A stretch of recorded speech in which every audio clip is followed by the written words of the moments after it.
Greetings everyone, here's Lodrick and this is a game War in the Pacific Admits Edition. This is my match against KilRoy.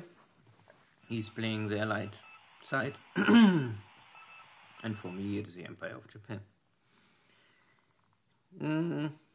This is now the I think the second turn already after my invasion, or second part of invasion of Pagan. I bring in some reinforcements.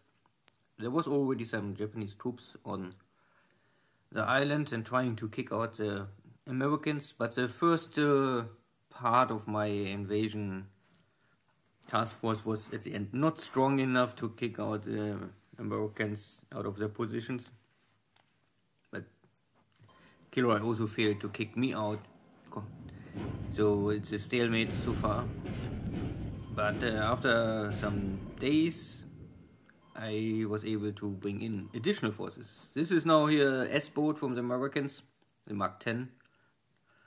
Torpedo carrying submarine and getting some hits. It's shallow water. It's even for Japanese possible to create some seriously threat or damage against submarines in these areas. And also now in June, not many, but most, at least it's the sub-chasers class, they have now all already deep water equipment. So the firepower of this equipment is not the best, so I still need a dozen hits on a submarine to really sink it. But slowly but steadily it's getting better. Here is a tanker task force. I think it's AO. I don't know where they... And running in my carrier fleet. A little lucky or unlucky. But normally both sides try to avoid your battle. So this is AO. This was east of Saipan. South of Marcus Island.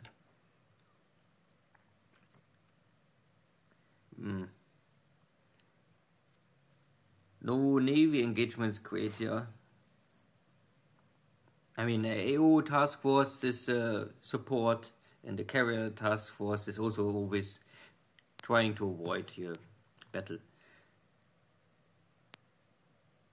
But I can still, of course, use now my air power to sink this task force. Hopefully.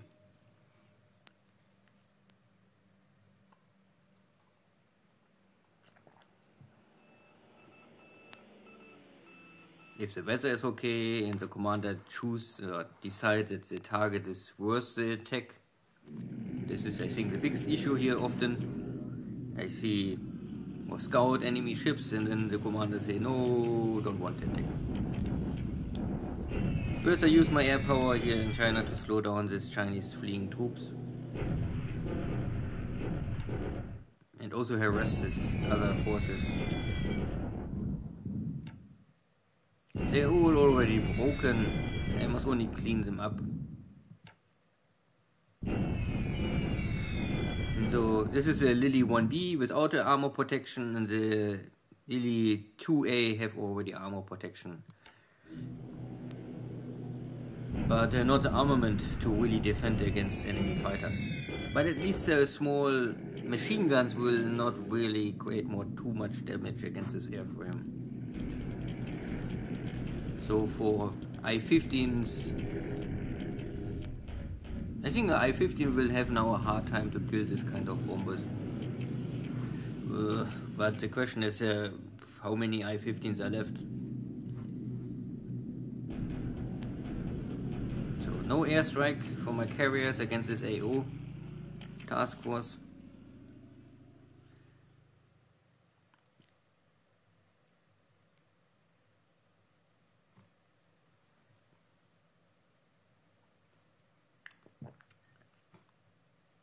So yeah, I mean, it's very clear where's the position.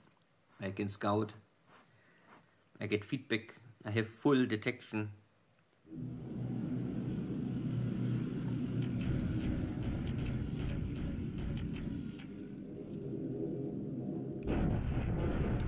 support against these British forces in the jungles.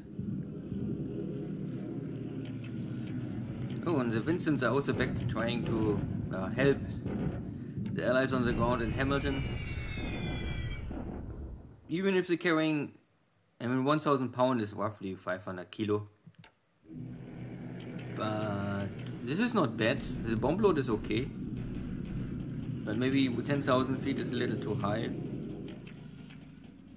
And the numbers of airplanes are simply, it's only 9 airplanes and 1 bomb per airplane. So, but again, problem is, why may carriers make no airstrike against the AO destroyers if they can find them? I don't know. Anyway. If the commander chooses not to attack, then it is. More unloading in Pegan. A little support fire. I also try to land here. Here's a resource mine deeper in the countryside. So take the port, take this resource center. Additional resources are never wrong to have them. I think the allies not really care them. It's really only Japan must think about. Catch resources, ship them back to industry center, and then produce out of resources some supplies. The allies get unlimited. Now these Chinese forces are destroyed, both, so empty, nothing left. They had already no supplies.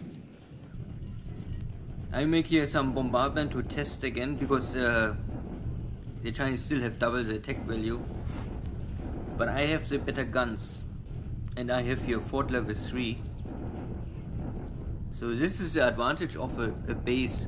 You only build once this fort, and all units moving inside this hex will have automatically this fort. If you attack, you must first move in a hex and stay there for some days, and then over time your units trying to build up some fort level. 1, 2 is I think possible, level 3 I think is hard but possible over time. But every unit will always try to dig in over time. So even if you are not in the base hex, even countryside, you always will dig in over time. But I have the feeling that if a unit have engineers, it's dig in faster. But I'm not sure if it's really related to engineers or if there's some other equipment most important. But my bombardment is good, even if I have a little disabled engineers here. But I can kill Chinese units, and much more important, I can disable more. And once the Chinese are disabled, they cannot attack me more. Once I can maybe get them down to equally attack or AV power, then I can maybe try to make a counterattack. So for this is Pegan. I try to kick these American forces. They are all disabled, tired. I had here battleships bombardment, carrier strikes, maybe even. And yes, so the presence of the Americans in Pegan is now over. Even if the landing was not so successful, I use here really only cheap Navy Guard units and garrison support army units. Everything only second class, third class units, nothing too special. Not really frontline duty guys. But they are enough to wipe out this isolated and maybe, no, they are still in supply, but I think they all was fatigue.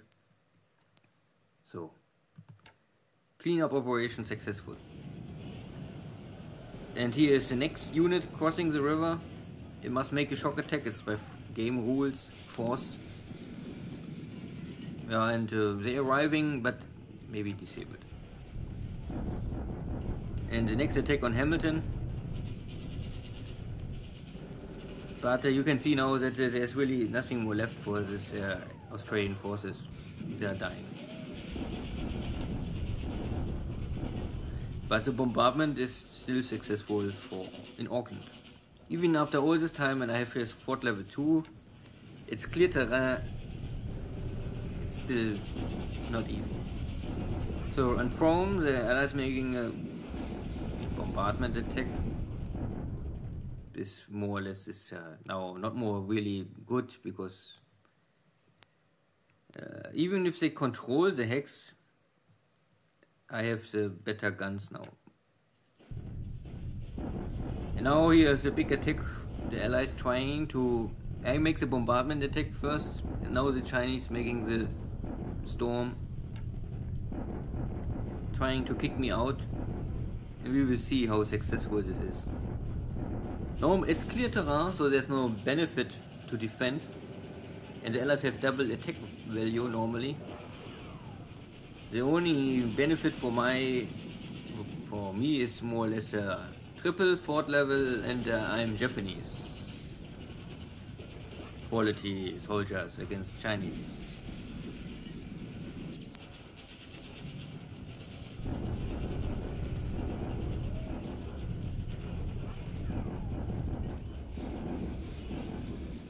You can see that 8,000 attack, 4,000 defender. At the end, from the only not even 10% of the Chinese really attacking or are able to attack with full force. The Japanese also have some rough time, but I have level 4, and I think maybe some units are still have preparation problems. I don't know, experience. I don't know why they say this. So I have here still high losses on disabled units, but the Chinese are bleeding much more. So KilRoy lost here more or less half of his attack value. His real attack value, they are now all disabled, plus the whole corps is more or less wiped out when he lost 2 units. So it was a successful defense, because even if I have here now not more so much attack value, but now I think the attack values maybe both are 3,000 or 4,000, something like this. The same Hetman and Chongqing, double attack means all the Chinese units are attacking at the same time. This is a little more tough because I don't control the hex, so I have not a real fort level here. And it's a 3-to-1, but again the same, the Chinese dropping from 3,000 to roughly 1,000, and I can double my defense value.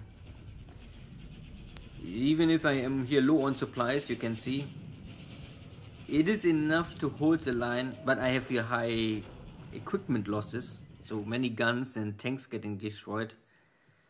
But for the Chinese, it's nearly 1,000 attack value getting disabled or destroyed.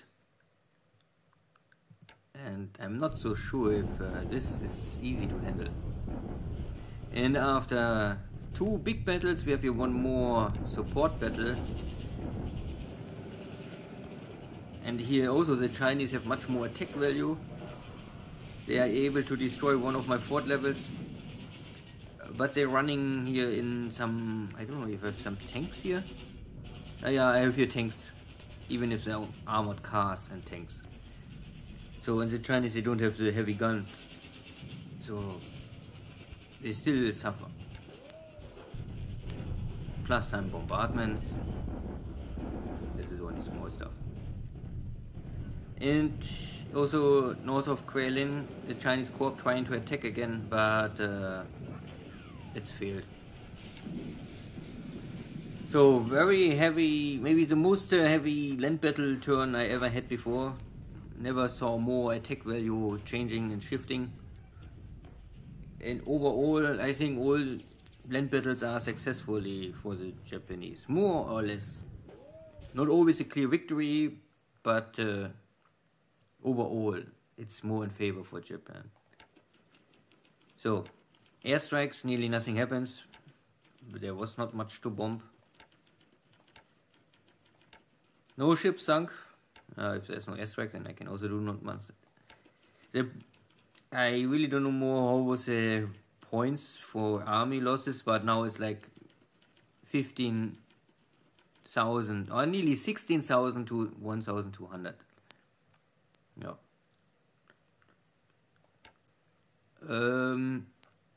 I mean, disabled units give you no points, only destroyed, and I think only combat squads or. I'm not sure. I don't know if it's support units give you some points, or there's maybe a other ratio of points you can get out of this. I hold Chongqing, and I have here we already some regiments coming in a whole division, so I get reinforcements in Chongqing. So of course the Chinese also get reinforcements over time if destroyed units coming back. So, but I think it's maybe enough to at least hold the line. Never enough to take the city, but I can disable the infrastructure and this industry, so there's no supplies coming more for the Chinese to help them feed all of this. So here blocked, successful, block successful, block successful, and even here is a successful defense. And I lost roughly 400, 500 attack value, but Chinese, they lost maybe 3,000 to 4,000 attack value. So yeah, successful defense.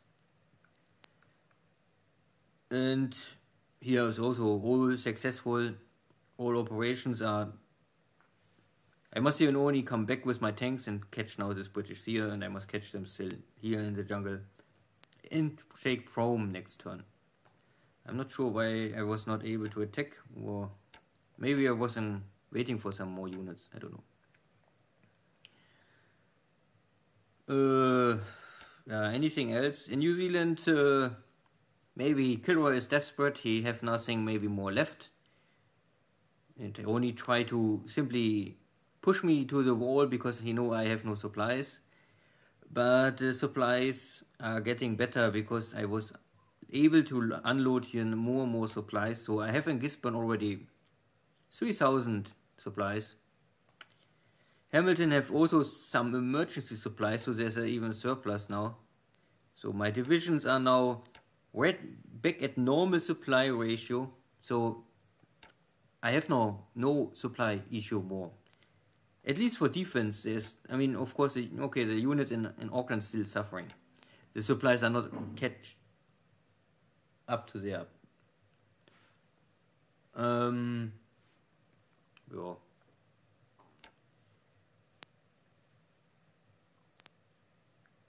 Yeah, was this? This is maybe, I don't know if this was the task force. So I was normally in range. My Kate bombers scout them and make some attack, but there was no, I mean, scout, well, recon attack, but no real Navy airstrike. Naja, anyway, most important, or for me, the operation I dictate was take Pegan, and this was successful. Of course, my Navy Guard units are now, and my garrison units are all, let's say, shattered. Okay, or let's say, they need 1 or 2 weeks vacation in Tokyo. So I will maybe take most of these units back and only keep you 1 or 2 Navy Guard units to hold the island, ship all back to Japan, and then create a new task force for Guam and Saipan. And I must maybe also bring some air base here to get some information about how strong is the enemy here. Some recon airplanes. So I need some aviation support. But I don't see anything heavy these days. Nothing around Truk. My carriers scout the areas of Marcus Island, so it looks like that KilRoy fall back first, and I can take these islands one by one now. Good. And see you next time. Take care. Bye-bye.